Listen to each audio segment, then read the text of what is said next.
Hi, my name is David Veale. I'm a consultant psychiatrist at the South London Wards NHS Trust and the Priory Hospital North London. And I'm also a visiting professor at King's College London. I'm going to be talking today about getting a good night's sleep. So my audience today is mainly individuals with emotional problems who also have difficulties sleeping.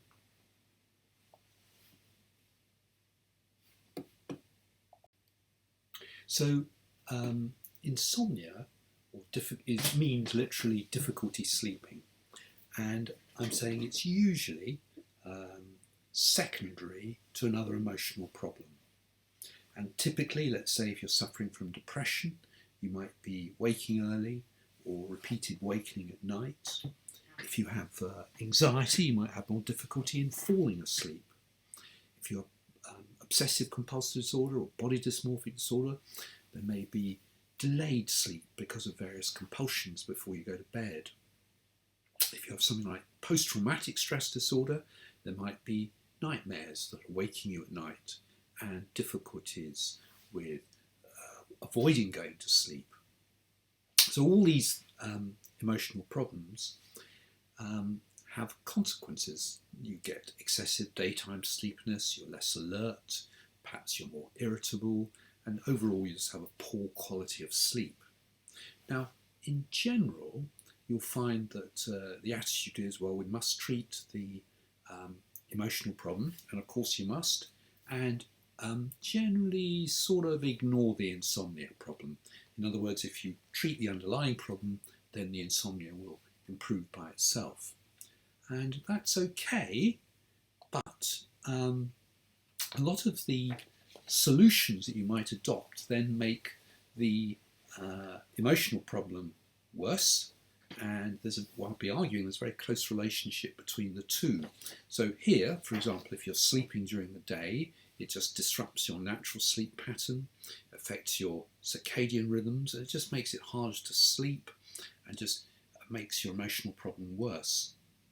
If you reduce your activity or rest during the day, it just makes you more focused in your symptoms of sleep and makes it feel more tired. If you cancel your appointments and engagements, it reduces the reinforcement we normally get from seeing friends and makes us feel more disconnected. And you just worry more about your lack of sleep and so on. And so it just further fuels your low mood and depression. The other problem is when people lie in. Again, it reduces your level of activity and disrupts your normal sleep pattern. Other people might try to go to bed earlier or sort out their problems in bed. It just all fuels their preoccupations. So, all these sleep solutions tend to make your insomnia and your emotional problem worse. So I'm arguing today that yes, symptoms of an emotional problem like depression or anxiety cause insomnia, but equally insomnia and the sleep solutions also make your symptoms of your emotional problem worse, and there's a vicious circle between the two. And yes, of course you've got to treat the emotional problem, but I'm also arguing that we need to treat the insomnia and sleep solutions as well to also improve your symptoms of the emotional problem, because they're both closely related. The other thing to say is that there's often body clock problems. So commonly there may be a phase delay. So strictly speaking, this is not insomnia, it's just that your body clock has moved forwards or backwards. So here with delay, you might be going to sleep at 2 or 3 o'clock in the morning and then waking at 11, 12 o'clock the next morning. So you might have got your 7.5, 8 hours sleep, but it's in the wrong time of the day. And it can be combined with other problems of insomnia in terms of disturbed sleep, or it could be a sort of pure body clock problem. And the alternative is a phase advance, whereby you're, say, going to sleep at 8 p.m.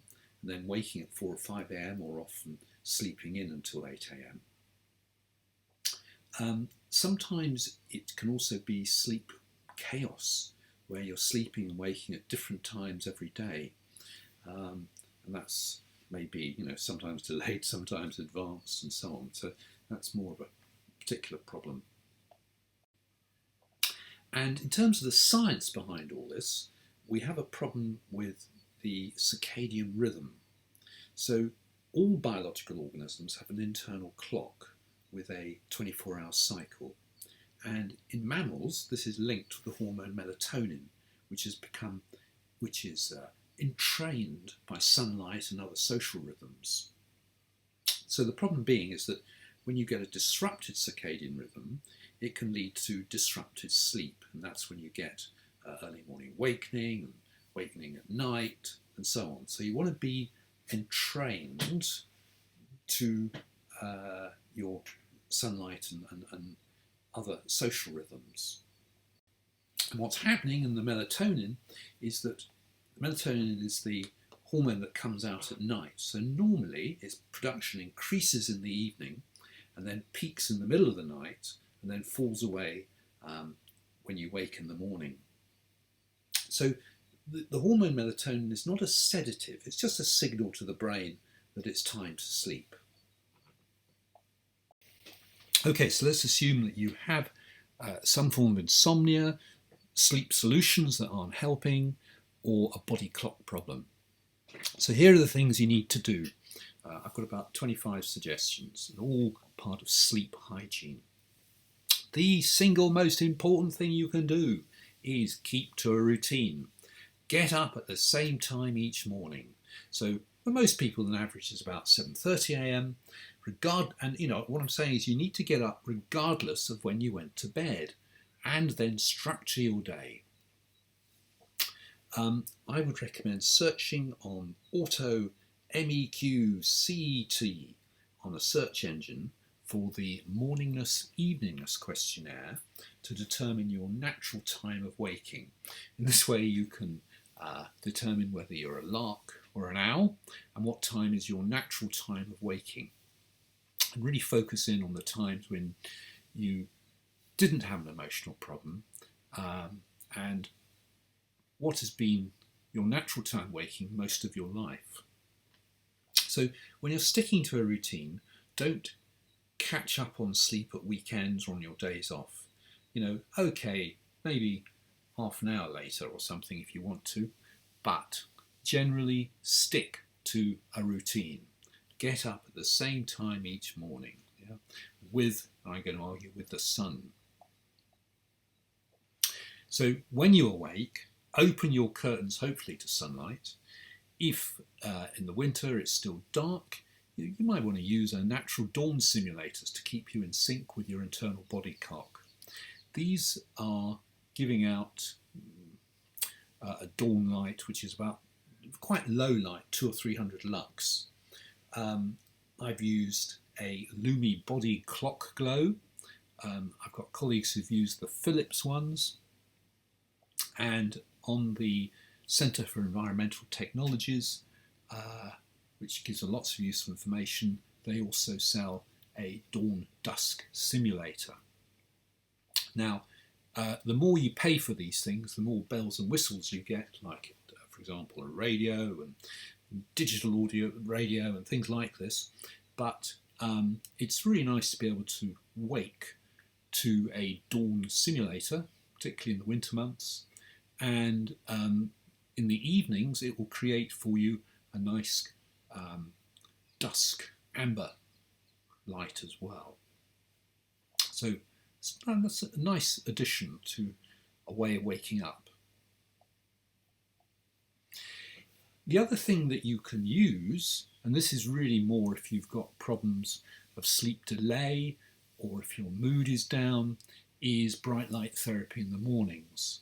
So bright light therapy traditionally has been used for seasonal depression, or SAD, seasonal affective disorder, but actually there's quite a lot of evidence for its use in non-seasonal depression, especially unipolar or bipolar. but obviously further research needs to be done. So in this case, you're using sunlight or bright light, and you'll need to be looking for something that gives out 10,000 lux at 30 centimetres, that's a foot away, for 30 minutes first thing in the morning. And you really again need to optimise it for your body clock using that auto NEQ questionnaire. I've used things like the Lumi Brazil in the UK. In the USA, people tend to use the Carex Daylight Classic. You can import that one.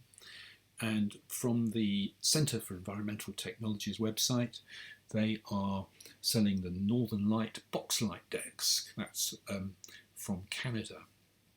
So all these will fulfill the sort of basic criteria that you need for a bright light therapy. There are other cheaper ones, but I'm going to talk about what sort of equipment to look for in a separate video. So the other thing, apart from keeping to a routine when you get up in the morning, try to keep to a routine at night. So at least an hour before bed, really make sure you wind down. That means not checking any more emails or doing any more work. You might be watching a TV or a film, reading a book, play a game. I would encourage you to use dim amber light for all these things. And we'll talk about that in terms of how you can create that. You might want to have a hot bath, a shower, and go to bed then when you feel sleepy, and then stick to that routine.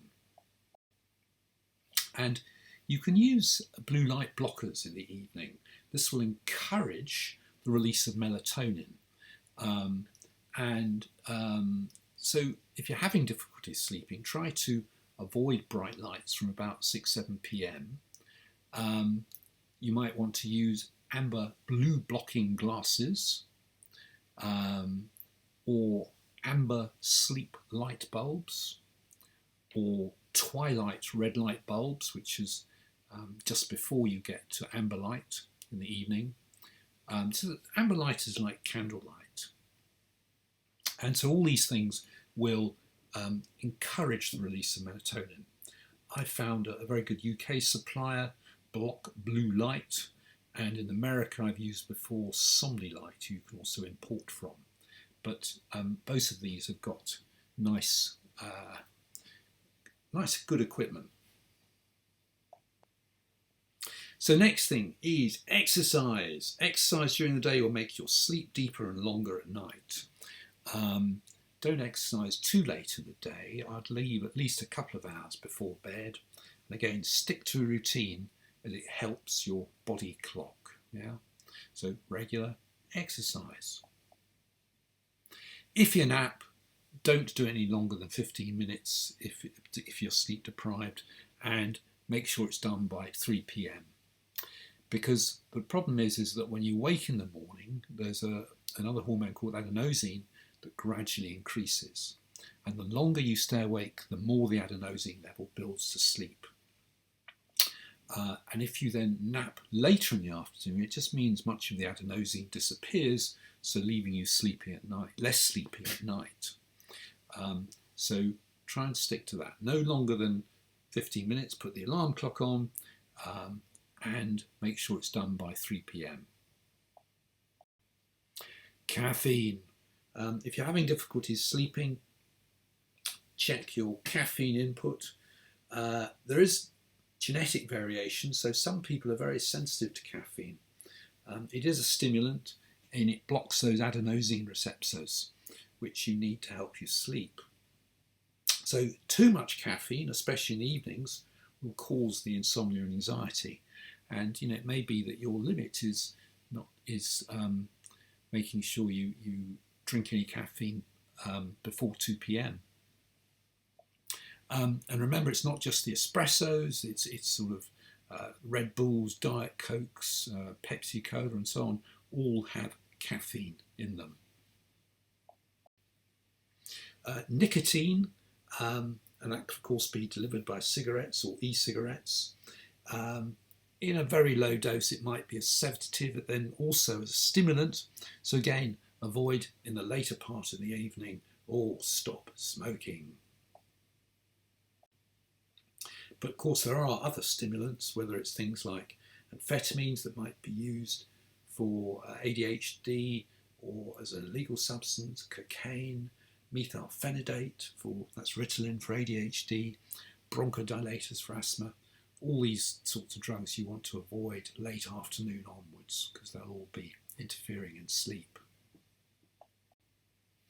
Again, a bit like getting up first thing in the morning and exercise, try to stick to a social rhythm. Eat at around the same time each day, especially breakfast. Structure your day, connect socially with others. All these things, like sunlight, help to entrain your body clock and will help improve your mood.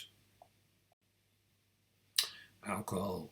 Alcohol does disrupt the quality of sleep and your memory. It will probably make you wake in the second half of the night to urinate. So ideally, last drink by about 8 p.m, as it takes about an hour to process 1 unit of alcohol. Noise. Problems of unexpected noise in the environment will definitely cause insomnia. So consider using earplugs. Restless partner. Well, get a bigger bed, sleep in a separate bed, earplugs, change your partner. There are all sorts of possible solutions, but that might be interfering in causing insomnia. What about decluttering your bedroom? So we do know that people with clutter in their rooms take longer to sleep and have more disturbed sleep. So you want order in your bedroom to be able to feel settled at night. Optimum temperature, well, it's about room temperature 18 degrees centigrade. If it's too stuffy or hot, you might need to open the window. Interestingly, the body temperature needs to drop very slightly before you go to sleep, and that can be helped by taking a shower or bath before you bed, because then when you step out of the shower it can help drop your core temperature slightly. Mobile phones, TVs, laptops, tablets, don't put them in the bedroom, put them in a different zone if you've just got one room. They don't generally help you to wind down, so get rid of them in late at night. And sometimes you might need to really cut out the light, so blackout curtains at night when you go to sleep, and if necessary consider the use of an eye mask. Mattresses, old mattress, pillows, or one that's too hard, too soft may be a problem. Consider changing the mattress or a pillow, turn it around or put supporting boards on, replace. You need to be comfortable. Clock watching. No clock watching, please, or watching how much more time you must sleep. Turn away the clocks. Stress. Now, look, any form of anxiety and stress is going to clearly interfere in your ability to get to sleep. So if you've got OCD, BDD, try to prioritize those compulsions before you go to bed and try to spoil them, undo them at night. You can't make yourself go to sleep, and obviously this is something you may need to be discussing with a therapist in terms of your particular demands about how you must have 8 hours sleep or whatever it is, because they usually get in the way of a good sleep pattern.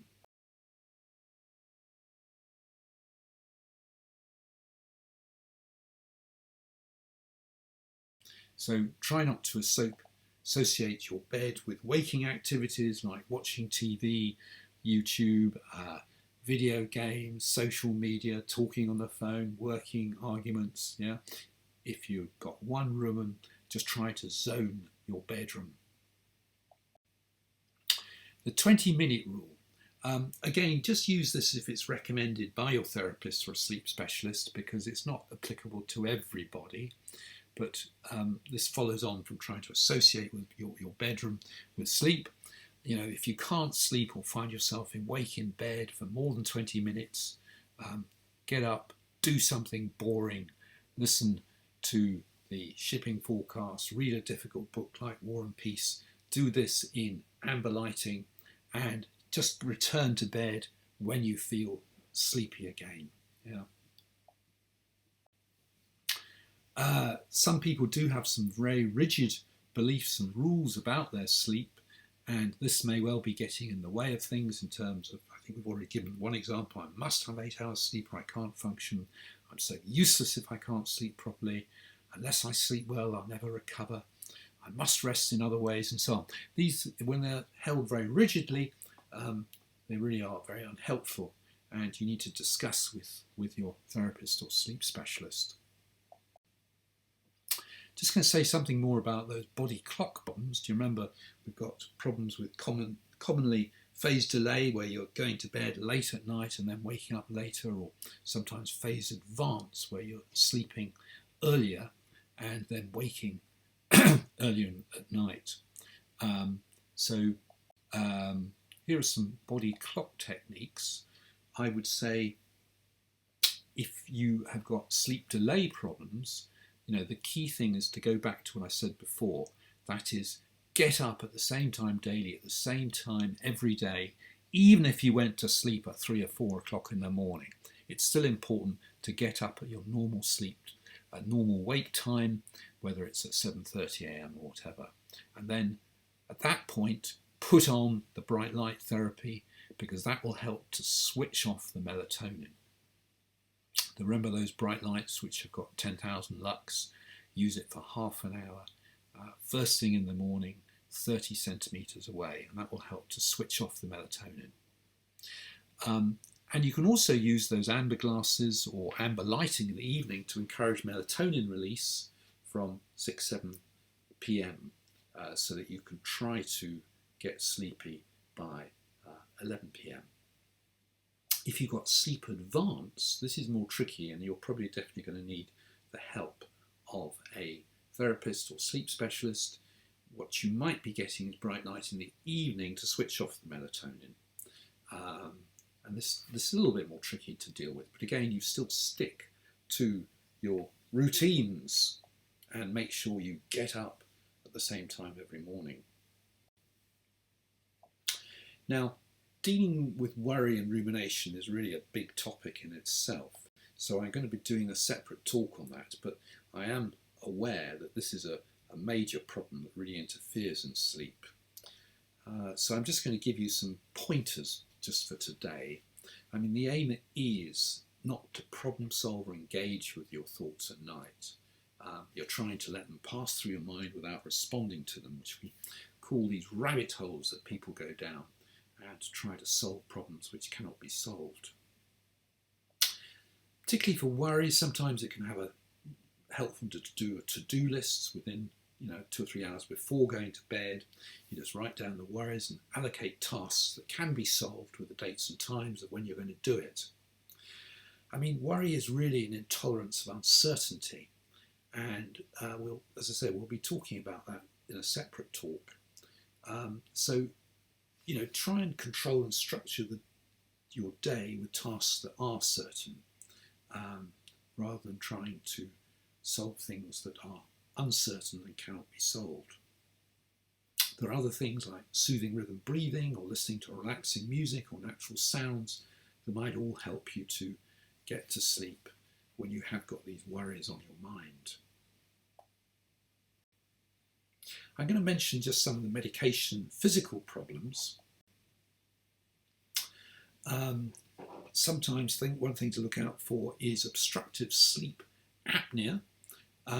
This occurs quite common. It's about 2% women, 4% men, and typically you're snoring in a crescendo, pause, and that's actually when you stop breathing and then start gasping and a sudden waking from it. And it's something that you might be able to record for yourself, or your partner might be able to highlight. It causes a lot of daytime tiredness. It's best diagnosed in a sleep laboratory. It's often associated with being overweight, smoking and alcohol use. There are treatments, particularly to do with losing weight, reducing alcohol and stopping smoking, and a physical treatment called continuous positive airway pressure, which you use during the night. But certainly important to exclude. And the other thing, I guess, is restless leg syndrome, where you have difficulty getting off to sleep because of crawling, creeping sensations in your legs and urges to move. This causes frequent interruptions in your sleep and daytime tiredness. It may be secondary to things like pregnancy, iron deficient anemia, renal failure, and so it may need to be investigated. The main ways of coping is some of the things we've been talking today about: sleep hygiene, quit smoking, and things like exercise. If it's severe, there are medications that can sometimes be helpful for this condition. Sleeping tablets, oh dear. Sleeping tablets, of course, can be addictive, and they really aren't recommended for short-term use in a crisis, maybe 1 to 2 weeks. The problem is with sleeping tablets is that when you stop taking them, you often get a rebound. So they work a little bit whilst you take them, but then when you stop taking them, you get your insomnia is worse for a few days after stopping them. So certainly reducing the dose gradually can help prevent that rebound, but usually, all sleeping tablets tend to have a rebound insomnia. So these are the typical ones you might get prescribed: zopiclone, zolpidem. Then there is promethazine, phenergan, which is an antihistamine. It lasts longer than the Z drugs, but you may then get a hangover the next day and other sort of symptoms of dry mouth or constipation in the long term. Then there are what we call the benzodiazepine drugs, things like nitrazepam, alprazolam, diazepam. All these sleeping tablets, I'm afraid, are addictive in the long term. Alternatives that can sometimes be used, again, not necessarily in the long term, but some antidepressants have a sedative effect, things like trazodone, mirtazapine, rianserin, trimipramine. They can be used with other antidepressants like SSRIs, like sertraline, citalopram, that might be used in treating the main problem, like obsessive compulsive disorder. What about melatonin? Well, you can be prescribed melatonin. It's called Circadian. It's actually just licensed for adults aged 55 or over for short periods. It's often prescribed off-label for children. What's the evidence? Well, not a lot. It's reduced sleep latency in terms of getting off to sleep and total sleep time improved total sleep by about 20 minutes in children with ADHD in 3 small trials. It actually can be bought over the internet. It's not illegal to possess. The only key thing is not to use it in pregnancy. And there's lots of people saying that actually a smaller microdose may be better because you don't need to flood the system with the sort of dose that you're prescribed. There's no studies comparing melatonin prescriptions with amber glasses that encourage the release of melatonin. That would be a really nice study to do. But remember, melatonin is not a sedative, it's just a trigger to tell the brain it's time to go to sleep. Yeah. What about persistent disturbed sleep, despite all you're sticking to all those rules I've just described? Well, then it's time for CBT for insomnia, and this could be delivered by a therapist or a sleep specialist. The principles can be read about in this book, Overcoming Insomnia, or you can follow a app on your phone by the same authors, Common Espy, Sleepio, which you can get on your iPhone or Android. So both of these resources are excellent. And those are my contact details. And please do subscribe to the channel if you are liking what you hear and would like to hear about new videos as they come along. Thanks.